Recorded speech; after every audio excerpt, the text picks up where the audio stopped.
Welcome to Odessa After Dark for the week of May 21st.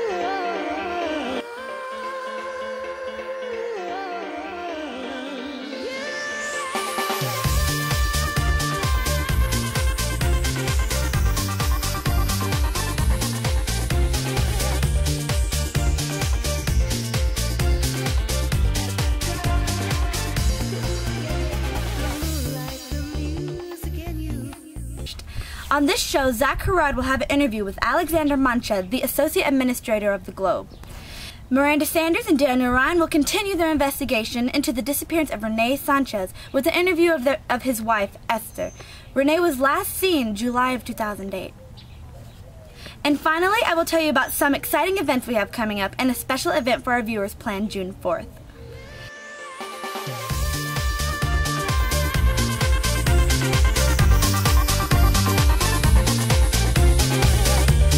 And now with Herard.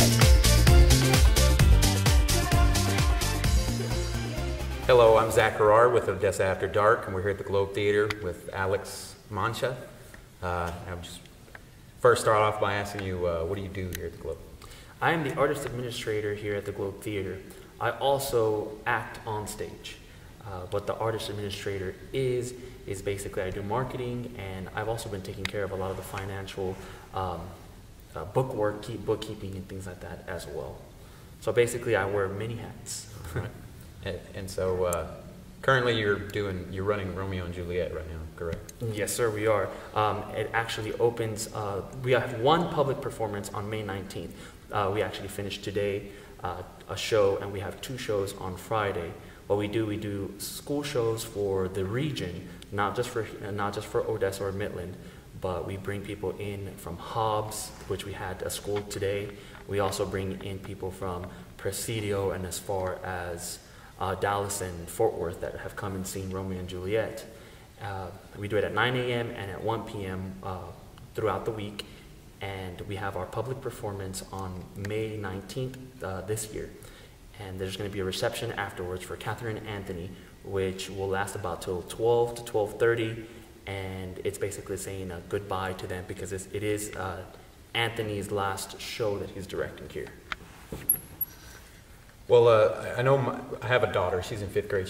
She saw it earlier. She just told me there's a lot of these and thous. She didn't know much about it. So I was wondering, is there anything that you're doing differently with it, or any kind of spin you're putting to it to change it up? What we do usually for Romeo and Juliet, because a lot of the teachers teach it during like 9th grade and 7th grade and junior high, we try to keep it as how would you say, close to Shakespeare's time as possible. So we don't do much lighting.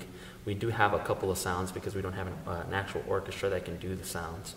And we keep it very simple and costume-wise so that the kids get a feel of what it was like whenever Shakespeare was actually producing the show.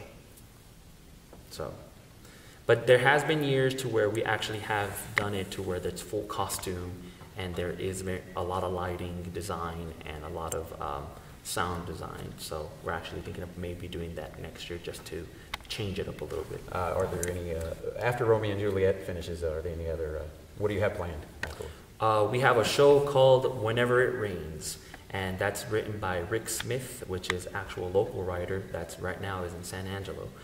And he wrote this show probably a good 20 years ago, talking about, and it's short stories of vignettes of people that have come in, kind of their story of what they think about Odessa when they first moved here.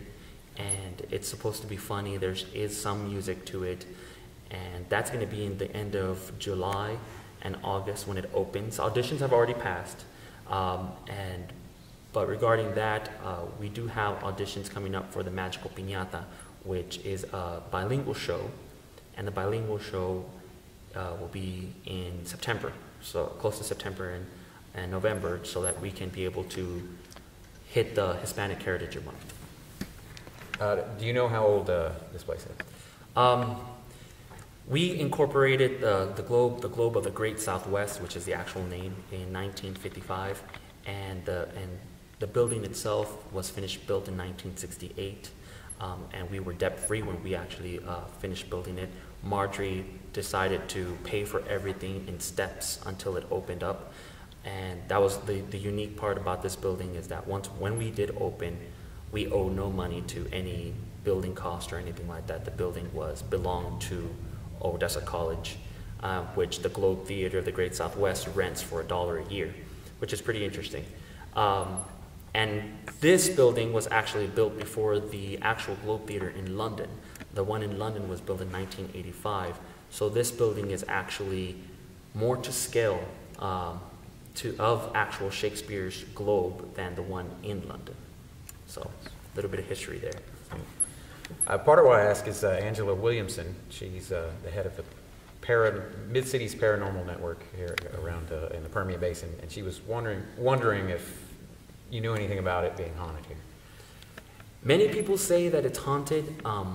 I know that when I've come and rehearsed at, during the day and during the evening, that I come and did Romeo and Juliet last year, when I was doing Romeo and running through my lines, you kind of do see shadows up in the balcony, up on the top, running across the back.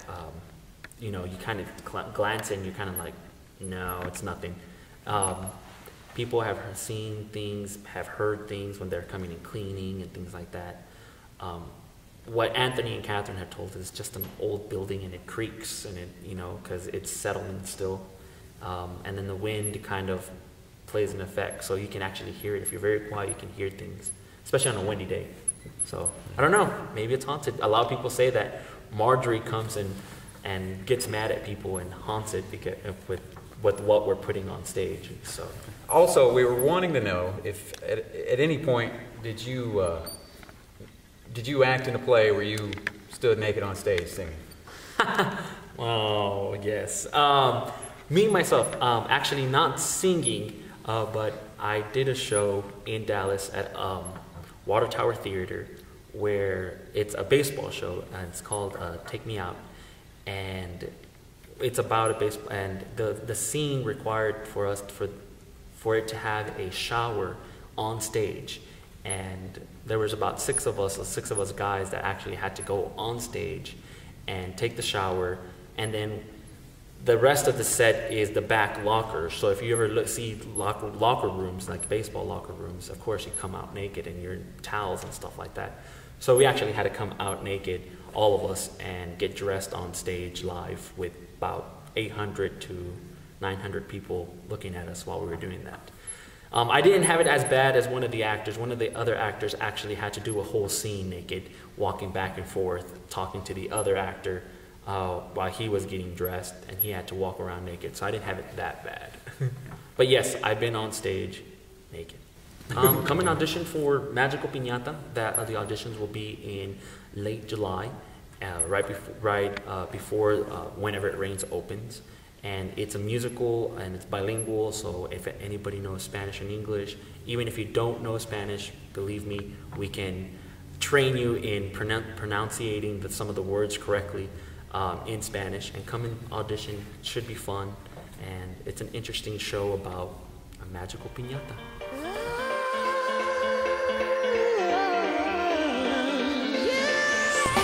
Thank you, Zach. In our first show, Dan and Ryan presented a story of Rene Escobar Sanchez.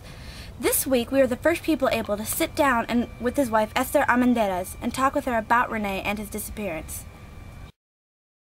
I'm here speaking with Esther Armenderas, who is the wife of Rene Escobar Sanchez. We really appreciate you taking time to talk to us. First question, how did you and Rene meet?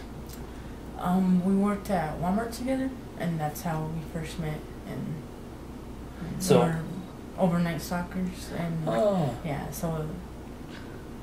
And so you worked together, and then kind of went out on a date, and. Yeah, we started talking, and then like a date, and then everything, from then on, it, we progressed. And how long were you two together before he went missing? Before he went missing, like 5 years. Okay.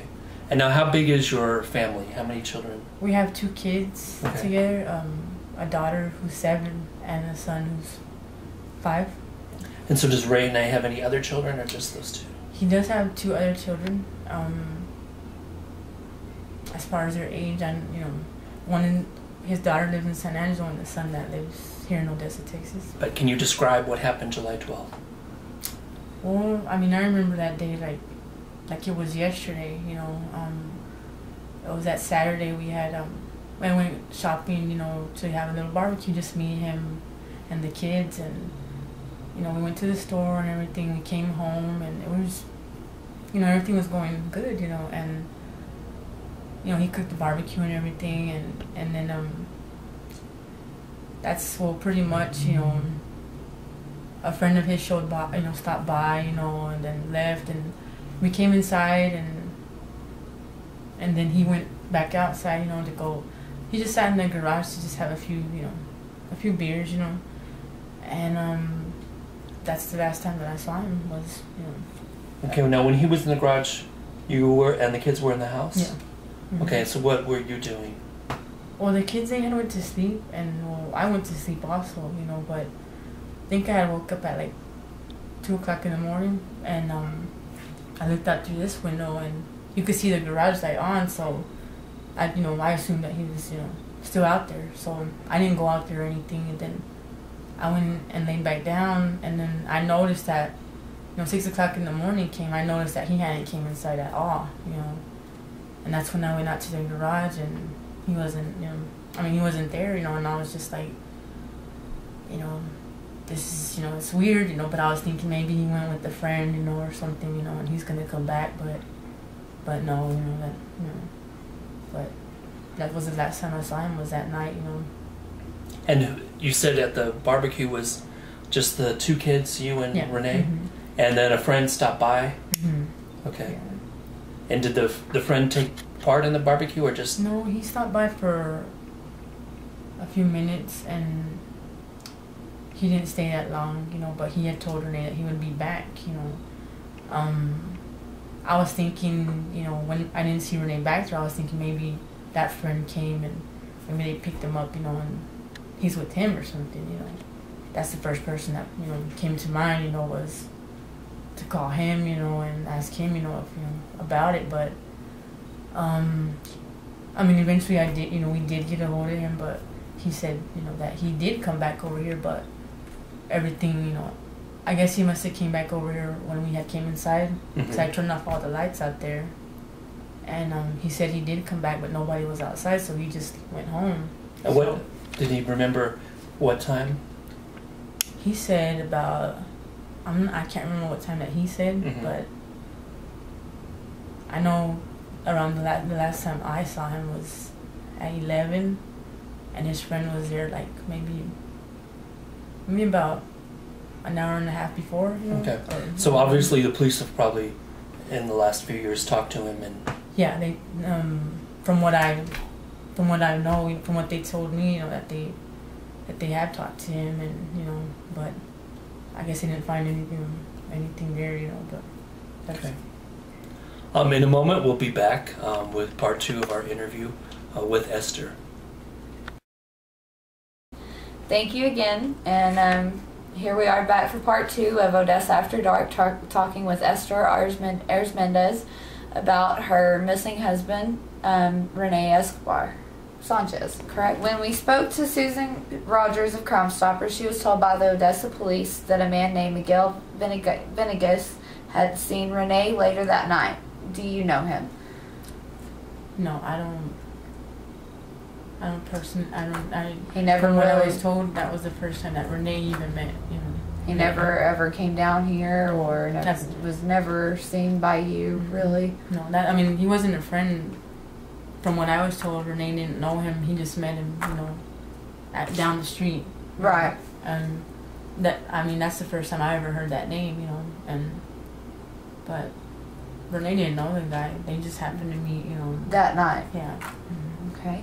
If Rene was only going to be gone for a short time, say to 7-Eleven, would he leave behind a wallet or his phone or keys or anything like that?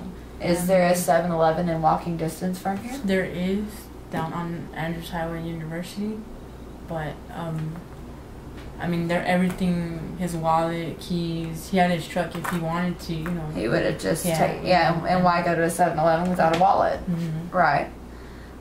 What if somebody, do you think somebody might have come up to the house, pulled up and asked for help, and maybe he went out there to help them? Or do you think maybe it's a little bit more than that? I think that it's a little bit more than that. I mean, I really don't know what happened, after, up in in the morning hours, I mean, I can't even say what, Do you think that it's possible that he could have just walked down to this Miguel's house, just down the street? Oh, no, Miguel didn't live at that house down the street. At the time, it was this guy that, knew Miguel, but Miguel was just there at a party that they were having that night. Okay. And you don't think that Rene walked over there ever? You think he might have? No, from what we were told, that he was over there, and other people that were there, saw him there and saw him with Miguel and saw him leave with Miguel. But, they said that they came back down here, and Dropped him. Well, when I spoke to Miguel myself, he told me that, yeah, they were drinking in the front yard, and that the beer ran out. He decided to go home, and he said he just left Rene there, in the front yard. But I mean, that's what he told me. Right. But I don't know if that's the truth or what. Do you know if any of the other people that were at this get together were ever questioned by the police? From what I know, no. I mean, Rene's mom and sister happened to go to the third edition apartments off of Harless, and once again they knock on the door, of a guy that had came and with information, and his wife, they remember Rene being over there, but from what I remember, from what I know, nobody other than Miguel, and myself, and his friend has been talked to by the cops. That's it, but I think that more could have been done, in the beginning. I think everybody that was at that get together should have been questioned. I mean, even somebody pinpointed the shoes that he was wearing. I mean, when you go to a party, it's dark. I mean, how are you going to remember somebody's shoes, I mean, and it's just weird, but I think that, more should have been done. More definitely should have been done. Do you know the name? You said it was people that he had known for a while, his friend's house. And do you know all the names of the people that were down there at the get-together at that night? I only know the name of the guy that lived there with his wife and kids, but his name was Tomas. And as far as his last name, I don't know, but Rene had known him for a long time, and the brother, I know Tomas's brother was there also, but I don't know his name, but I mean, he's the only person, the name that I know, that. We'll be right back with the rest of that touching interview from Esther. Daniel, you have some news about next Saturday. Thank you, Zoe. This Saturday at noon, we are going to meet at the home of Rene Sanchez at 1919 Hancock and pass out flyers. We're hoping that someone after 4 years will say some information they're not willing to say. As you see in the interview, we know a little bit more of what happened to Rene on the night that he went missing. And so a number of people saw him with Miguel Venegas. We just need to establish the relationship and find out what happened to Rene. So we're asking for anybody's help between the hours of 12 and 2 to come out. Thank you. We're back with Esther with our final part of our interview as far as what happened to Rene Escobar Sanchez. Your family's done a lot of your own investigative work on this. Your mother-in-law has knocked on doors, you've knocked on doors. And so when we talked about Miguel earlier, you actually spoke to him. Yes. Did you believe him? No, I didn't. No. I mean, just the way, you know, like he didn't know what to say. He was just, you know, he just pretty much said he didn't remember anything. But I mean, I don't believe that. You know. Okay. So another step in the mystery of what happened to Rene. At least now we know that Rene went to a party at Tomas's house. Miguel Venegas was there, and the people saw them leave together. Do we know approximately what time? No, I Okay. don't. So Rene thought, okay, well, my wife and the kids, they're all asleep, and oh look, there's this party, I'll go see my friend, and so and so he left all his stuff here because he was going to see his friend. I mean, I'm thinking he was pretty sure he was going to come back home. Yeah. If there's somebody who happens to see this, that was at the party with Rene, or knows a little bit more information, what would you tell them to do? Just, you know, call the police, you know, just give that information, because, you know, there's, you know, the family needs, you know, we just need to know, you know, it's hard not knowing, and that's what we need right now, is just to know what happened, you know, or bring him home, or find out, you know, what happened, you know, that night. If anybody knows information about what happened to Rene, and you feel like you're being loyal to somebody else, there's no loyalty in doing the wrong thing. There's no reward in preventing a family from knowing where Rene is.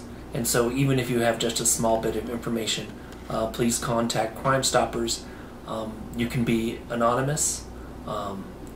Nobody has to know that you gave the information. You know, if you're not comfortable talking to the police officers, then Crime Stoppers is a way. Someone out there knows what's happened to Rene, and it's just disappointing that we're waited so long.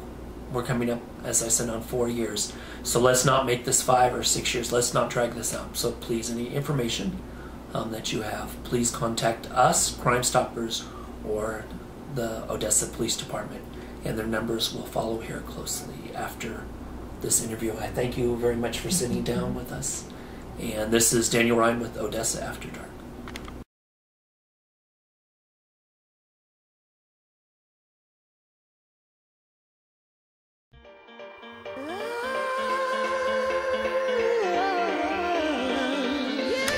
Some important announcements to end our third show with. Odessa After Dark is on a 6-week trial basis. To continue after that, we need help from you. Our measurement of success is based on 100 viewers and to raise $100 to continue our efforts. Donations can be paid on our webpage, and donations are tax deductible.